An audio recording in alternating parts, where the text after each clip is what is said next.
Paris of Central Asia, ang dating bansag sa Kabul, ang capital city ng Afghanistan. Maaring hindi mo ito alam na dating naging progresibo at mapayapa ang bansa, particularly ang Kabul, na ngayon ay balot ng pangamba at kaguluhan. It's time, Solid Archers. Welcome to Archlight, kung saan asintado ang bawat kaalaman. Ang mga panahon matapos ang World War II, dekada 50, 60 at early 70s, ito ang tinaguriang golden years ng Afghanistan. Kung ikukumpara mo ito sa mga panahon ngayon, hindi mo sukat aakalain na ito pala ay Afghanistan. Sa katunayan, isang napakagandang bansa ang Afghanistan na napapaligiran ng mga snow-capped mountain ranges ng Hindu Kush sa pagitan ng Middle East at South Asia.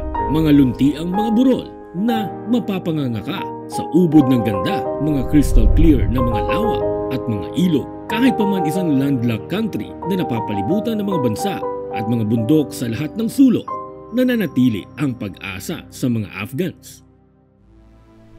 Kung ating babalikan ang bansa ngayon ay Afghanistan, ay mayroong mahabang kasaysayan ng mga mananakop at panunupil mula sa iba't ibang imperyo at paksyon.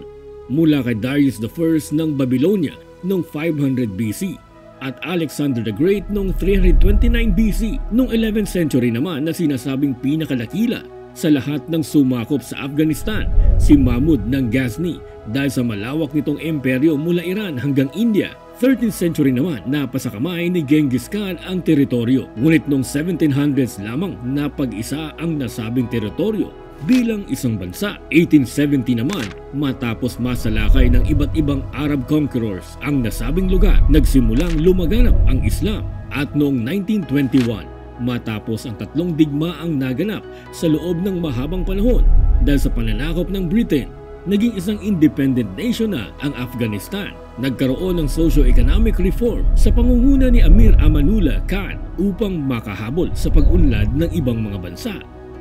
1926 nang ideklara ni Amanullah ang Afghanistan bilang isang monarchy sa halip na isang emirata at iprinoklama ang sarili bilang hari. Ngunit maraming hindi natuwa sa mga pulisiya ni Amanullah. Maraming umalsa laban sa kanya noong 1928. 1929, bumaba sa trono si Amanullah at umalis ng bansa. 1933, naging hari si Zahir Shah at siya di umano ang nagpatupad ng katatagan ng panggobyerno ng bansa, kung saan pinagharian niya ito sa mga sumunod pang 40 taon. Sa pamamagitan ng monarkiya, mas napaigting nito ang kanyang kapangyarihan sa buong Afghanistan.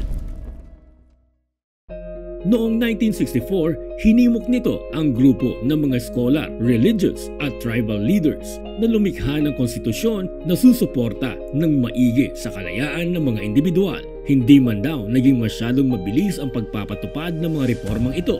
Nakita naman daw sa hari at sa mga taong nagtatrabaho para sa kanya ang paniniwala sa demokrasya at karapatan ng mga mamamayan. Noong dekada 60, ang sinasabing pinakamalaking bugso ng kalayaan sa bansa, at sabi nga na ibang scholar na mas naging advance pa ang Afghanistan noon sa pag-empower ng mga kababaihan kumpara sa Amerika. Sa mga panahong iyon, maraming babaeng Afghans ang may pwesto sa parlamentaryo kung ikukumpara sa bilang na nasa US Congress. Hindi man gaano karangya ang pamumuhay ng mga tao, simple lamang din at payak, ngunit masaya ang mga ito.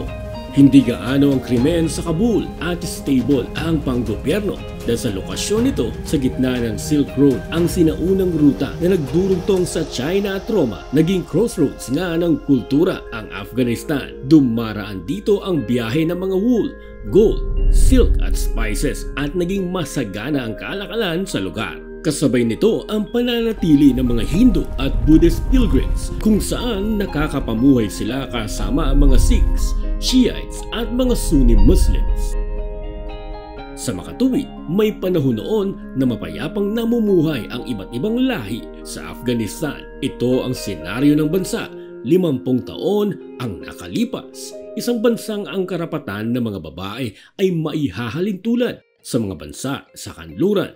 Sa katunayan, noong 1919, nagkaroon ng karapatan sa pagboto ang mga kababaihan. Walang nagbabawal na makakamit sila ng edukasyon, maging sa galaw at kilos at sa pagsusuot ng mga modernong damit. 1960s, may mga babaeng umarangkada rin sa politika kagaya ni Anahita Ratebzad. isa sa mga unang babae na naihalal sa parliament noong 1965. Naitatag din sa parehong taon ang Democratic Organization of Afghan Women para palakasin ang puwersa ng mga kababaihan. Dekada 70, mahigit 60% ng mga kababaihan ang kabuuang populasyon ng mga estudyante sa Kabul University. Patuloy na naaaninag ang kaunlaran sa Afghanistan dahil sa foreign investments noong 50s at 60s. Makikitang nagtayuan ang mga modernong gusali at mga pampublikong mga struktura, mga daanan at sumigla ang turismo ng bansa. Dekada 70 kung saan nakilala ang Afghanistan sa magaganda nitong mga hardin, arkitektura, snow-capped mountain ranges at mga friendly locals. Ngunit tumigil ang pag-unlad sa lugar late 70s dahil sa mga madugong kodita at pananakop, kaya't ang lahat ng hakbang tungo sa modernisasyon ay nawala na parang bula.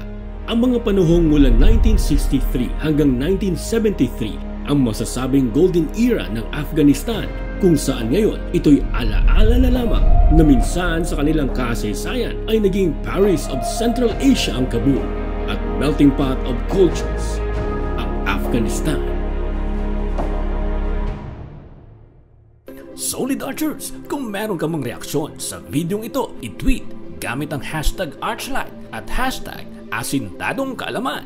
Maraming salamat sa panunood. Huwag kalimutang mag-subscribe sa aming channel na Archlight para maging updated ka sa marami pang videos.